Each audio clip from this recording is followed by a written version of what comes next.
Hi guys, in this video I'm going to show you how to enable video gifts on TikTok. Very simple, very easy. Let's launch the TikTok app first. Then you want to click on the lower right corner on your profile icon.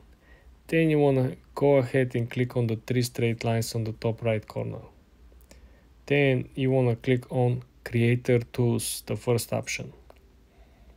When you're at Creator Tools, you want to scroll to the bottom of monetization. This is the menu we want to be focusing on. Then you want to scroll through the section that is called video gifts over here. You want to click on it.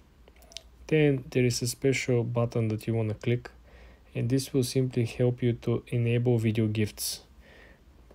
For people not familiar with video gifts, you need to have at least 10,000 followers.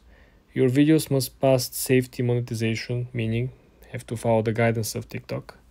Have an account that has been active for at least 30 days, okay, meet the age requirement, and accounts, should not be related to the government or politics or political parties. Eligible accounts and videos must be good standing, follow the community guidance. You're simply gonna get tips, by creating content, and people who simply like the video that you publish, they're gonna tip you. And there's a special cut between you and TikTok. There's a special split. But this is how you enable them, and if you meet all the criteria over here, you can simply turn this on. For more tips and tricks like this, guys, subscribe and follow for more